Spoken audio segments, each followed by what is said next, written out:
ఓం శుక్లాం వరధరం విష్ణుం శశివర్ణం చతుర్భుజం ప్రసన్నవదనం ధ్యాయేత్ సర్వవిఘ్నోపశాంతయే. ఓం గురుబ్రహ్మ గురుర్విష్ణుః గురుదేవో మహేశ్వరः గురుసాక్షాత్ పరబ్రహ్మ తస్మై శ్రీ గురవే నమః. ఓం వ్యాసాయ విష్ణురూపాయ వ్యాసరూపాయ విష్ణవే నమో వై బ్రహ్మనిధయే వాసిష్ఠాయ నమో నమః. ఓం నారాయణం నమస్కృత్య నరం చైవ నరోత్తమం దేవీం సరస్వతీం వ్యాసం తతో జయముదీరయేతు. హరి ఓం. ప్రియ భగవద్బంధువులారా, ఆస్తిక మహాశయులారా, విష్ణు పురాణానికి మనం స్వాగతం పలుకుతూ ఆత్మానం రథనం విద్ధి శరీరం రథమేవతు బుద్ధింతు సారథం విద్ధి మనః ప్రగ్రహమేవచ అనే శ్లోకం ఆధారంగా మన ఆత్మ, మన శరీరము, మన బుద్ధి, మన మనస్సు ఇవన్నీ కూడా ఒక రథంలాగా మారితే ఆ రథాన్ని అధిరోహించినటువంటి శ్రీమన్నారాయణుడు మనకి సద్బుద్ధిని సద్గతులను కలుగుజేయుగాక అని మరొక్కసారి మనం స్మరణలోకి తెచ్చుకుంటూ విష్ణు పురాణం 17వ అధ్యాయం పూర్తి చేసుకొని 18వ అధ్యాయం మొదలు పెడుతున్నాం.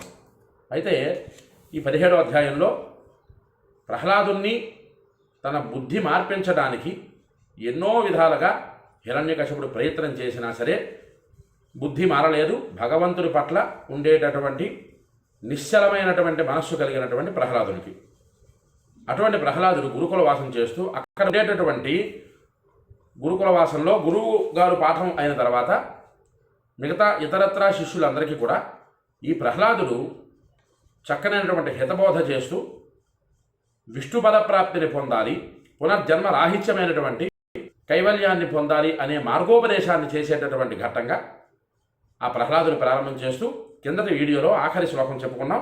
17వ అధ్యాయం ఆఖరి శ్లోకం చాలా విశేషణతో కూడుకున్నది. తస్మిన్ ప్రసన్నే కిమిహాస్త్య లభ్యం ధర్మార్థకామై అలమల్పకాస్తే సమాశ్రితాన్ బ్రహ్మతరోర అనంతాన్ని సంశ్రయం ప్రాప్స్యథ వై మహత్ఫలం. చాలా విశేషణంతో కూడుకున్నటువంటి శ్లోకం. కిందటి వీడియోలో దీని గురించి మనం ఎందుకు చెప్పుకోలేకపోయామంటే మనకి ఆ వీడియో తాలూకా లెంత్ అప్పటికి 16-17 నిమిషాల పైన అయిపోయింది కాబట్టి ఈ శ్లోకం తాలూకా వివరం కాస్త తక్కువగా చెప్పుకొని ముగించేసాం 17వ అధ్యాయం. కానీ ఇక్కడ ప్రహ్లాదుడు వారు చెప్తున్నటువంటి మహా అద్భుతమైనటువంటి శ్లోకం ఇది. మహత్ఫలం అని ఇక్కడ ఆ శ్లోకం ఆఖరిని ఇచ్చారు. ఏమిటా ఫలం? మహత్ఫలం.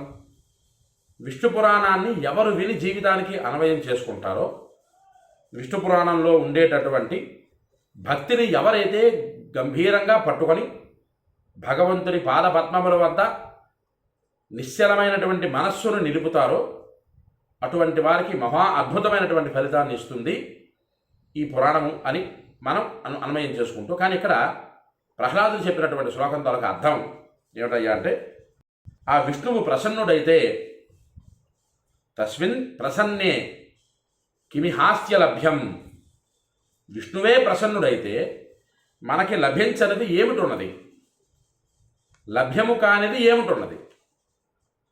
ఏదైనా సరే మనకి అలభ్యము అనేటటువంటి పదం విష్ణువు దగ్గర నుంచి మనకు రాదు కదా.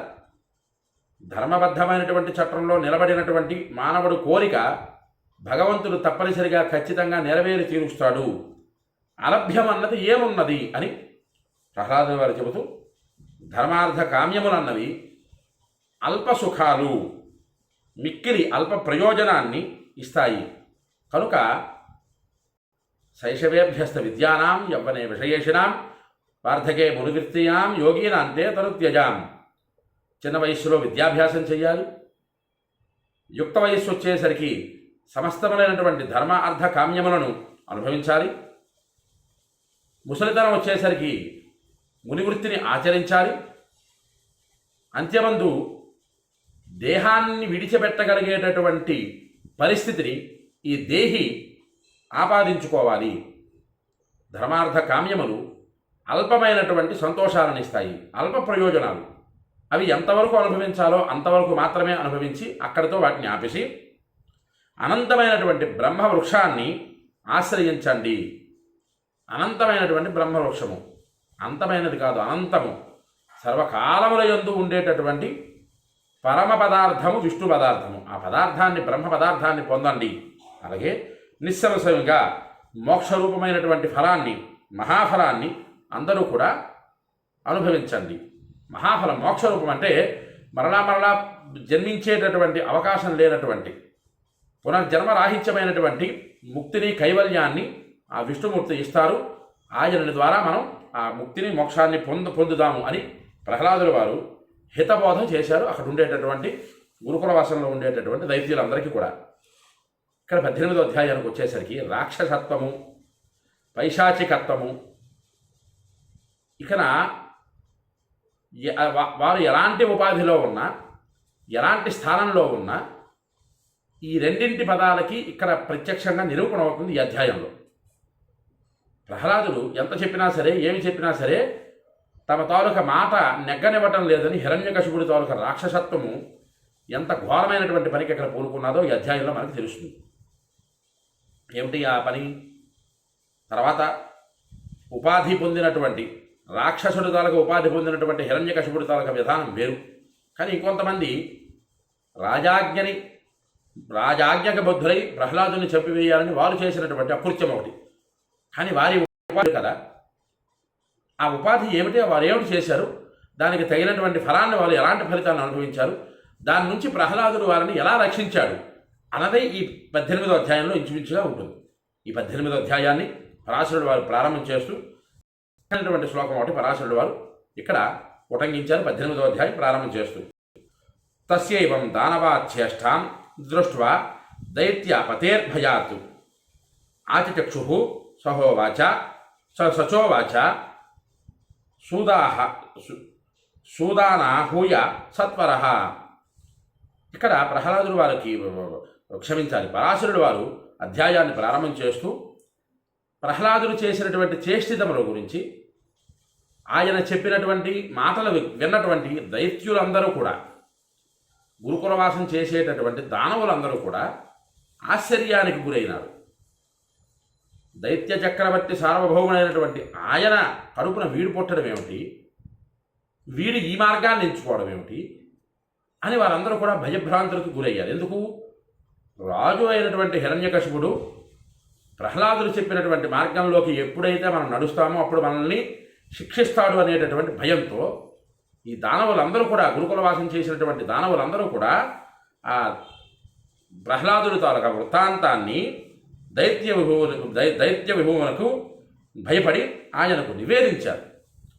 హిరణ్యకశిపుడికి ప్రహ్లాదుడు చెప్పినటువంటి హితబోధలు, హితోక్తులు వీటన్నింటినీ కూడా, ఇగో నీ కుమారుడు ఇలాగ మమ్మల్ని మా దగ్గరకు వచ్చి గురువు గారు పాఠం అయిన తర్వాత మాకు వివరిస్తున్నాడు అని చెప్పగానే వెంటనే హిరణ్యకశిపుడు, రాక్షసత్వం అంటే క్షణం కూడా ఆలోచనకి అందనటువంటి బుద్ధి రాక్షసత్వము. ప్రథమ కోపం అని మనం అనుకుంటాం, కానీ ప్రథమ కోపము ఆ సమయానికి కాస్త ఇబ్బంది పెట్టినా తర్వాత ప్రథమ కోపం వల్ల కొన్ని మంచి ఫలితాలు ఉన్నాయి, కొన్ని దుష్ఫలితాలు ఉన్నాయి. కానీ ఇక్కడ ప్రథమ కోపం కాదు, రాక్షసుడు అయినటువంటి ఆ ఉపాధి పొందినటువంటి హిరణ్యకశిపుడు విపరీతమైనటువంటి కోపానికి గురైనటువంటి వాడై వెంటనే వంటవారిని పిలిపించాడు. ఇలా అన్నాడు వంటవారితో, ఏమిటన్నాడు? హే సూద మమ పుత్రోసా వన్యేష మపి దుర్మతి కుమార్గ దేశికో దుష్టో హన్యతామ విలంబితం అని చెప్పారు హిరణ్యకశిపుడు.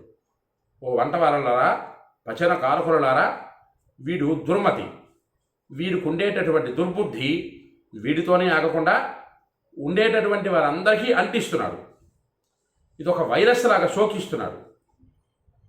వైరిపక్షాన చేరినటువంటి కొడుకు ఇంత క్షోభకి గురి చేస్తాడని నేను ఏనాడో అనుకోలేదు.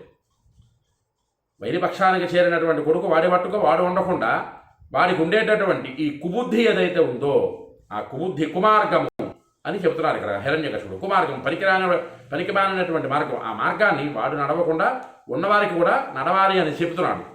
ఇది దైత్య వంశానికి ఒక పనికిమాలినటువంటి ప్రక్రియ. దీని ద్వారా దైత్య వంశం నాశనం అయిపోతుంది. అంచేత మీరు చేయవలసింది ఏమిటయ్యా అంటే వీటిని వెంటనే చంపివేయండి, ఆలస్యం మాత్రం ఎట్టి పరిస్థితుల్లో చేయకండి.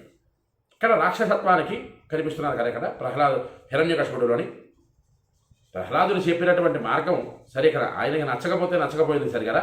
కుమారుణ్ణి చంపివేయాలి. ఇంతకుముందు ఎన్నో ప్రయత్నాలు చేశాడు, ఏనుగుల చేత తొక్కించాడు, భయంకరమైనటువంటి రాక్షసుల చేత చంపించబోయాడు, వాటన్నింటి నుంచి కూడా బతికాడు కదా ప్రహ్లాదుడు.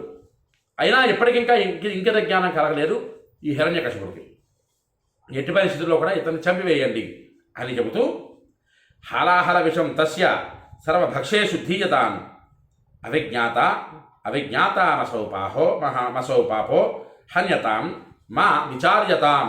ఎలాంటి విచారం లేకుండా హలాహల విషం వీడి తినేటటువంటి ప్రతి పదార్థంలోని కలపండి, తద్వారా వీడికి ఆ పదార్థాన్ని ఎక్కించండి, తద్వారా వాడిని చంపివేయండి అని ఆ హిరణ్యకశిపుడు చెప్పేసరికి తే తథైవ తతశ్చక్రుః ప్రహ్లాదాయ మహాత్మనే విషదానం యథాజ్ఞప్తం పిత్ర తస్య మహాత్మనః. రాజాజ్ఞ పరిపాలించినటువంటి ఆ పచనకారకులు అంటే వంట వాళ్ళందరూ కూడా అలాగే అని రాజుగారి దగ్గర చెప్పి చక్కగా మహానుభావుడైనటువంటి గుణరహితుడైనటువంటి సర్వభూత సమబుద్ధి కలిగినటువంటి వాడైనటువంటి ప్రహ్లాదుడికి అతను తినేటటువంటి వంట పదార్థాలలో భయంకరమైనటువంటి హాలాహల విషాన్ని పెట్టి తినిపించారు.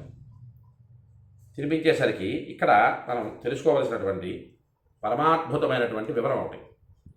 ఏమిటా వివరం? చిన్న ధర్మ సూక్ష్మాన్ని ఇక్కడ పరాశరుడు వారు చెప్పారు. ఈ హాలాహల విషాన్ని ప్రహ్లాదుడికి పెట్టారు. పెట్టిన తర్వాత హాలాహల విషం ఘోర మనంతో చారణేన అభిమంత్ర్య సహాన్నేన మైత్రేయ బుభుజే తథా. ఇక్కడ ప్రహ్లాదుడు హాలాహల విషం పెట్టాడు తండ్రి అని తెలియనటువంటి వాడు కాదు. చూడండి, తండ్రి కుమారుణ్ణి చంపాలి అని సంకల్పం చేసిన తర్వాత ప్రహ్లాదుడు నేను ఈ పదార్థాన్ని తినను అనలేదు. మీరు నన్ను చంపివేయాలని అనుకుంటున్నారు కాబట్టి నేను ఈ పదార్థాన్ని పుచ్చుకోను అనలేదు. ఇక్కడ మనం జాగ్రత్తగా పట్టుకోవలసినటువంటి పెద్ద ఒక ఆలవాలం ఏమిటి మన సనాతన ధర్మానికి అంటే భక్తి అన్నది, నమ్మకము అన్నది, విశ్వాసము అన్నది. ఈ పదాలకి మనం ఈ రోజుల్లో ఏమైనా మనం ఈ పదాలకి ఆ పదంకి తగినట్టుగా నడుచుకుంటున్నామా అంటే ఈ రోజుల్లో చాలా కష్టంతో కూడుకున్నటువంటి పని. ఇదిగో సత్యనారాయణ స్వామి వ్రతం చేసాం, లేదా పూజ చేసాం, రాజ చేసాం, దానికి నేను ఏ కామ్యం అయితే అనుకున్నానో ఆ కామ్యం నాకు సిద్ధించలేదు కాబట్టి నేను ఆ పూజ చేయను అనేటటువంటి పరిస్థితుల్లోకి దిగజారుతున్నటువంటి మానవ లోకం ఈ రోజుల్లో. కానీ ప్రహ్లాదుడు ఆ రోజుల్లో అలా కాదు కదా.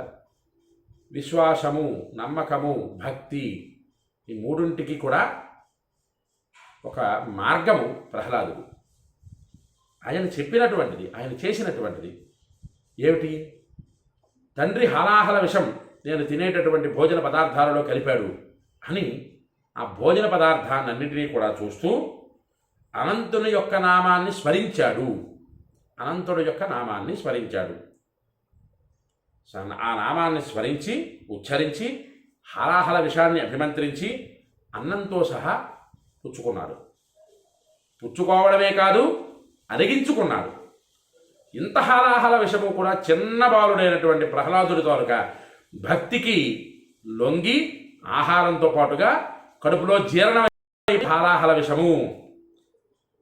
ఇక్కడ కదా మనం జాగ్రత్తగా జీవితానికి అన్వయం చేసుకోవలసినటువంటిది. ఎన్ని కష్టాలు వచ్చినా, ఎన్ని ఇబ్బందులు ఎదురైనా, ఎన్ని సమస్యలు మనకి చుట్టుముట్టి వెంటాడుతున్నా సరే భగవంతుని పట్ల భక్తి మార్గం తప్పకుండా ఏనాడైతే మనం నిలబడగలుగుతామో ఆనాడు సాకారంగా భగవంతుడే మనల్ని రక్షిస్తాడు. దానికి చక్కని ఉదాహరణ ప్రహ్లాదుడు. విషం పెట్టినటువంటి విషాన్నాన్ని పుచ్చుకున్నటువంటి, విషం కలిపిన అన్నాన్ని పుచ్చుకున్నటువంటి ప్రహ్లాదుడు అనంతుడు అనేటటువంటి ఆయన నామాన్ని స్మరించి ఉచ్చరించి విషం మీద అభిమంత్రించి ఈ అనంతనామము నన్ను రక్షించుగాక అని నమ్మి పుచ్చుకున్న తర్వాత ఈ అనంతుడు ఆ ప్రహ్లాదుడి కడుపులో ఉండేటటువంటి విషాన్ని మొత్తం జీర్ణం చేసేశాడు. ఇది మన జీవితానికి ఏనాడు మనం అన్వయం చేసుకుంటామో ఆనాడు భగవత్ పదార్థము గురించి మనకి అర్థమవుతుంది. తర్వాత అవికారం సతతు భక్త్యా ప్రహ్లాద స్వస్థమానస అనంతఖ్యాతి నిర్వీర్యం జరాయా మాసతద్విషం. విషం పుచ్చుకున్నటువంటి ప్రహ్లాదుడికి ఎలాంటి వికారము కలగలేదు. అవికారాయ ఎలాంటి వికారము కలగలేదు. అలాగే నిర్వీర్యమైపోయింది ఇంతటి హాలాహల విషము కూడా. ఏ వికారము కలిగించని విషాన్ని భుజించి ప్రహ్లాదుడు ఏ మార్పు లేకుండా పదిలిపరుచుకున్న చిత్తంతో అరిగించుకున్నాడు అన్న ఘట్టం దగ్గర ఇక్కడ మనం ఆపుకోము. ఇంకా ఎదర ఘట్టం పరమాద్భుతంగా ఉంటుంది. భక్తి అన్న మాటకి, భక్తి అన్న పదానికి మనస్సులో భగవంతుడి పట్ల ఎంతటి విశ్వాసాన్ని ప్రహ్లాదుడు ఉంచాడంటే, నన్ను చంపివేయగలగాలి అనుకున్న నాడు భగవంతుడి తాలూకా అనుగ్రహం ఉండాలి తప్ప ఈ పదార్థాలేవి, ఈ వ్యవహారాలేవి కూడా నా నుంచి నా ప్రాణాన్ని దూరం చేయలేము అని ప్రహ్లాదుడు విశ్వాసపూర్వితమైనటువంటి మనస్సుతో ఆ విష్ణు పదాన్ని నమ్మినట్టుగా మనం కూడా జీవితంలో బ్రతుకున్నంత కాలం వరకు కూడా భగవంతుడి పాద పద్మాల చెంత చిత్తాన్ని, మనస్సుని ఉంచి చక్కగా జీవనాన్ని సాగించాలి అని కోరుకుంటూ, ఎవరికైతే ఈ వీడియో నచ్చుతుందో అందరూ కూడా లైక్ చేయండి, షేర్ చేయండి, కామెంట్ చేయండి.